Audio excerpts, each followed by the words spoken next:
Hey guys, welcome back to the channel. Doing another viewer requested topic for a video today. This one is on the Kneeboard Builder, and it's a pretty cool little utility that a guy put together that allows you basically to take and import PDFs, image files, I think even HTML files into the Kneeboard of DCS World. This could really come in handy if you want to read, say, the manual that comes with DCS and bring it up while you're in game, in flight even, a Chuck's guide while you're in flight. Hit active pause, look at your Chuck's guide, figure out a couple things, and try it. I think that's pretty cool. And one of the neater things is that this works in VR and it works in 2D as well. VR takes a little bit more tweaking, and I'll go into that a little bit more. But the web page is pretty cool. The guy's got a lot of information here. It's a pretty simple to use utility, and it's a free download. So let's go over here and let's find it. Kneeboard utility, run as administrator, yes. Now I already have this thing set up, but when you first open it, it's going to take you here to preferences, and all you got to do is point it to your DCS World directory and your save games directory. Pretty much that simple. Then I can go import a PDF or HTML. Going to add a file here. I'm going to add the Mirage 2000 guide. Now I'm going to select the aircraft I want to associate that with. That will be the Mirage 2000. I'm going to enter a group name, and it's going to be M2K is what I want to call it. Manual. Even though it's a Chuck's guide, to me that is the manual. It says if group already exists, create new group. If I leave that alone, that's what it's going to do. So I'm going to hit begin import, and here we go. 247 pages. This one shouldn't take that long. Now I've already created a couple other custom kneeboards for a couple other aircraft of mine in here, and it's a two-step process, and I kind of learned that the hard way. It seems like one step is basically the data gathering and bringing the data into the sim, and then it'll display it on the existing kneeboard, which is like an 800 by 550 square, rectangle, whatever you want to call it, image that pops up into there. And that doesn't always work. It'll bring it in, but it scrunches it and kind of changes the ratio, aspect ratio of the stuff. Okay, that has been imported. I'm going to go over here and go create custom kneeboard now. I'm going to pick the aircraft. I picked the Mirage 2000. There's my MK2 manual that I just brought in. I'm going to hit copy, and there's a reason for that, because I want to make subfolders. I don't want to put all 247 pages into my kneeboard. I want to put air to ground deployment. So this is going to be my air to ground. I'm going to highlight it, and we're going to modify it now. Now it's going to load every single image of this PDF file. And the easiest way to do this, is I've learned, is just hit select all. Now I'm going to go in here and find where it starts to talk about air to ground stuff.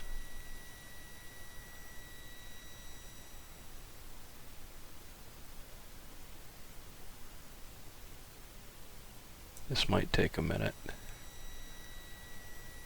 Weapon loadout display, tips on weapon employment.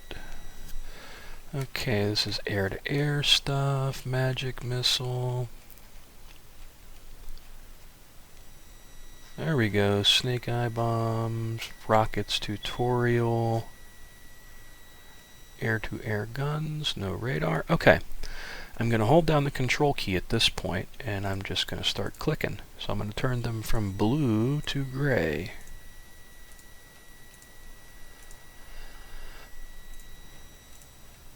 And this can take a minute. But it seems to be easier this way. It's easier to add 20 or so pages than it is to, you know, deselect or, you know, take out 100 and some.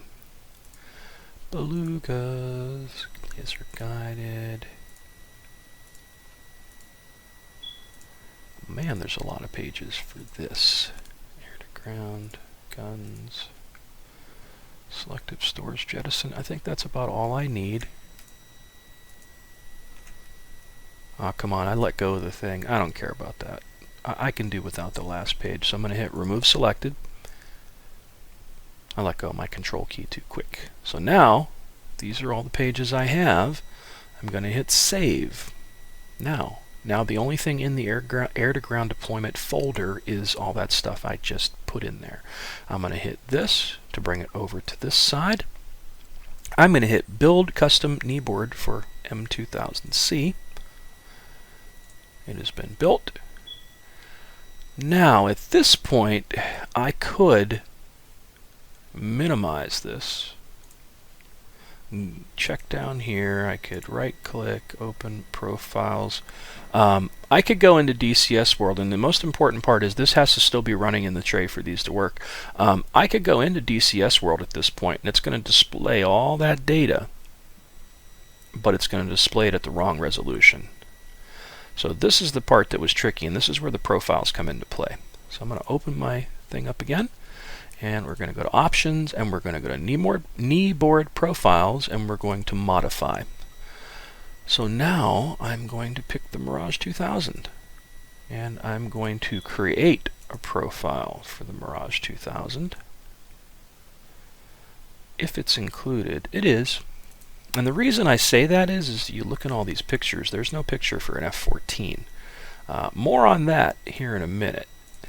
So we'll go MK2 profile, create. Now, this picture it uses is just a canvas to allow you to see what does this look like against it. So at this point I can grab it with this little hand. I can stick my kneeboard anywhere I want it on the page here. So there's something of importance now. As you see, it's 800 by 550. If I go into the sim right now, this will show, but my text will be garbled and it'll look like crap. So it's not going to be very helpful to me to do it this way. But for funsies, I'm going to leave it like this because I want you to see what it looks like when it's done wrong. But at the same time, you can go in here and you can go to waypoint circle color. I can now change the waypoint circle. I want that to be blue. I want my waypoint marker line to be green. I want my position marker to be red, so it stands out really well. I want the text color to be some form of red, maybe an orange pinkish color. So it changes all these little things on here, and now the kneeboard might be more useful to me, you know. So I'm going to hit the little disk button up here to save that profile. I'm going to close this. I'm going to minimize this and not close it. I'm going to go down here. I'm going to hit my Kneeboard Profiles. Now I have one for the Mirage 2000. And I'm going to click MK2 Profile.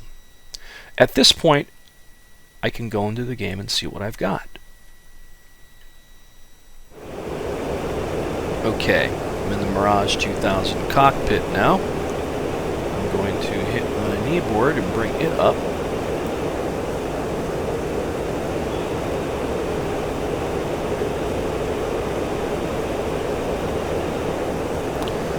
So, as you can see, I did something wrong, didn't I? I forgot to change something, didn't I?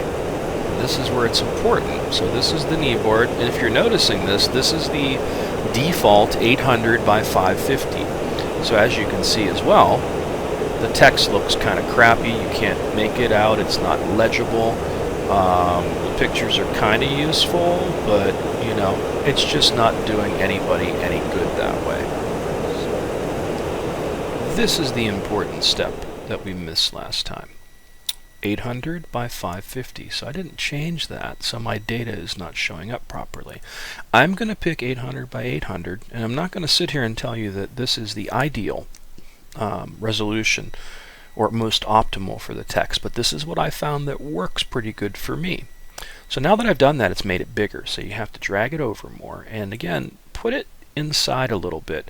And this placement that we're pulling off right now, I'll show you what you have to do for VR, because remember, VR is technically, at least in my Rift S, it's rendering at a weird resolution in the middle, and it doesn't have as much side space, and I'll show you why when we get there.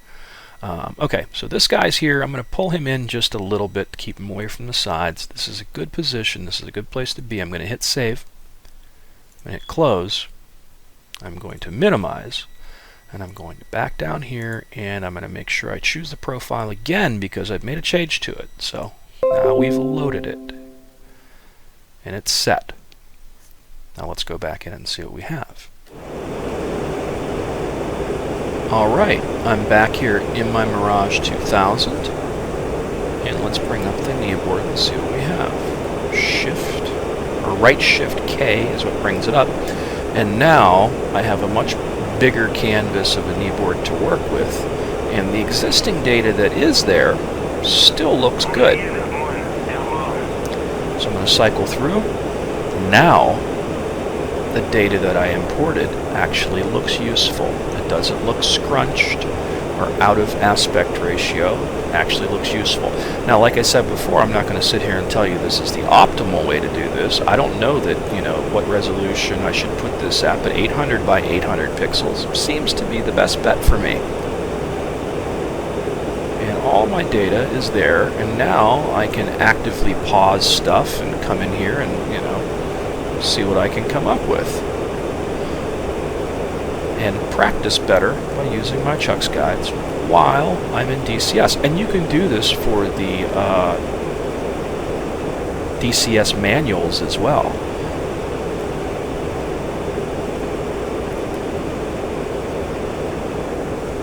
Pretty cool stuff.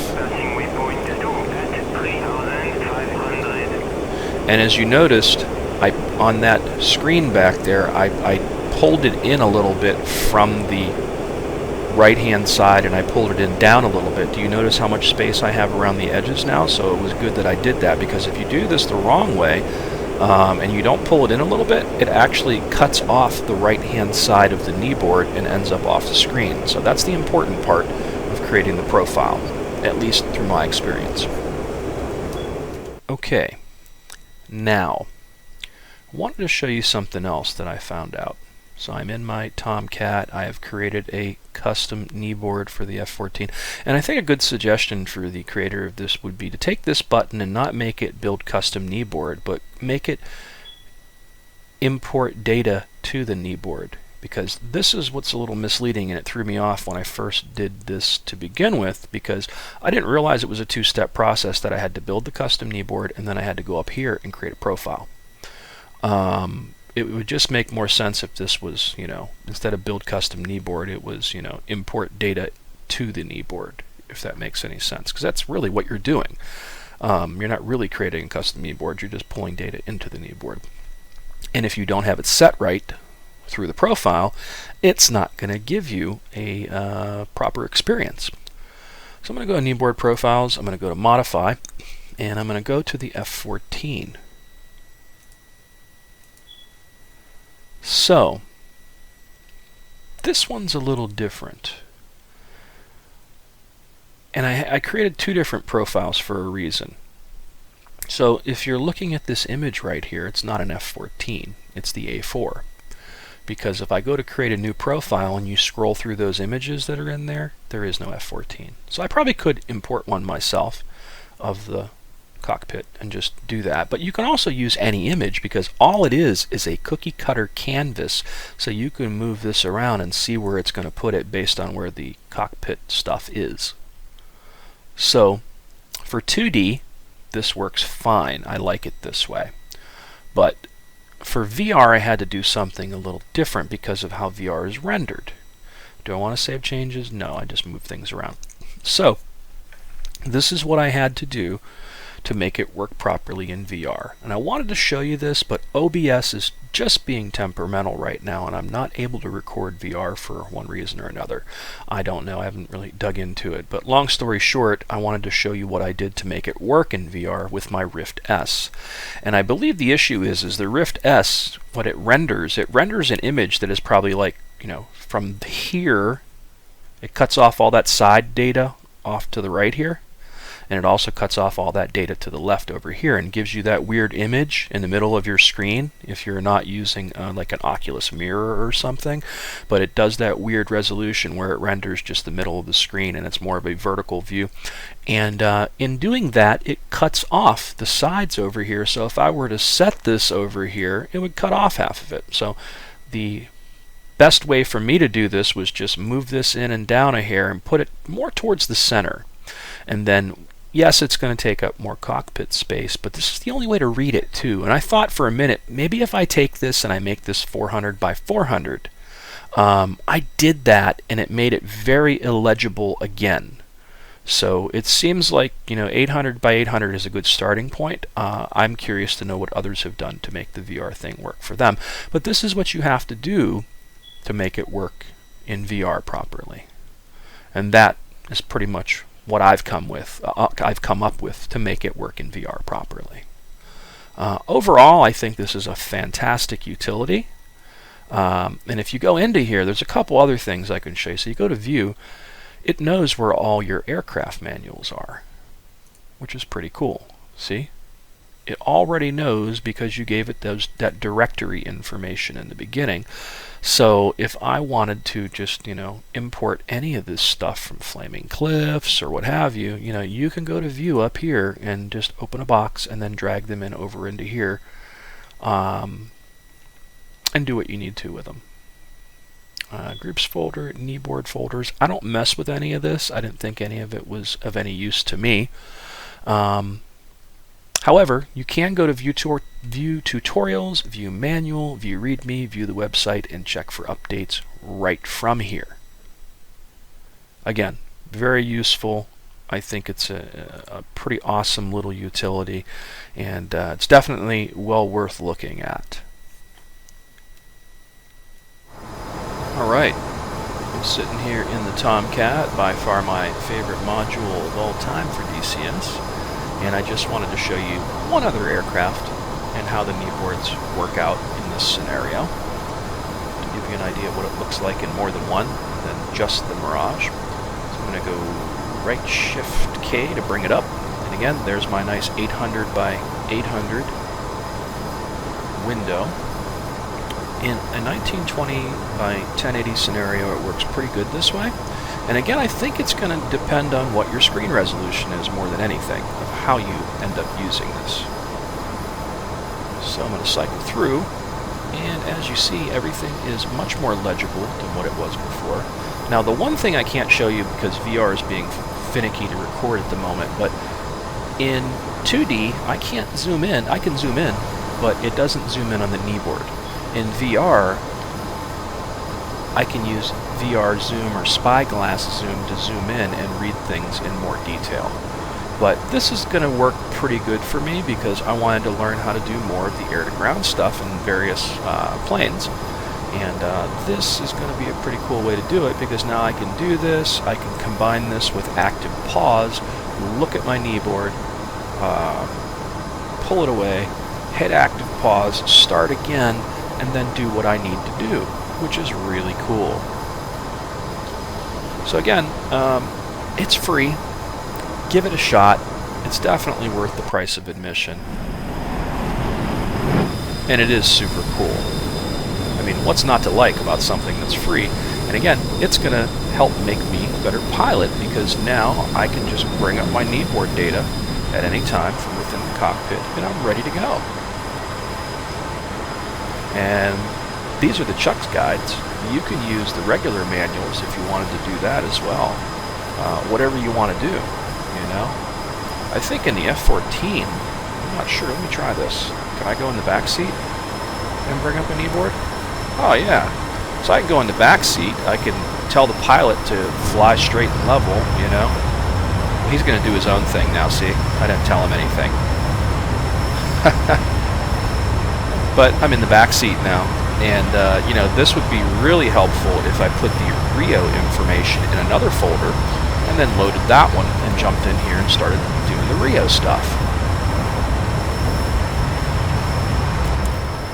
So again, it's all about what you want to do, and I think that's one of the coolest things about DCS is, you know, it is this big sandbox, and it seems to be pretty friendly with modifications, and this is definitely one of the better ones, and I'm really glad I found it, and again, thanks to a viewer, which was pretty cool. So I'm going to leave it at that, guys. That is the Kneeboard Builder. I'll put the link in the notes underneath of the video at the bottom of the page, and check it out, guys. It's pretty neat. The only thing I can warn you about is it did say something about messing up existing files. I don't think I've done that yet. I don't use the kneeboards enough for what you're supposed to use them for anyways, for it to matter much to me. I think it's going to be useful to be a portal into the Chuck's guides or the manuals or whatever else I want to throw in there that I can bring up while I'm in the cockpit, and to help me figure out things. So it's definitely another tool in the toolbox of cool shit to use in DCS World. So I'm going to leave it at that, guys. Thanks for watching. Feel free to hit that like button. Please subscribe to the channel. And until next time.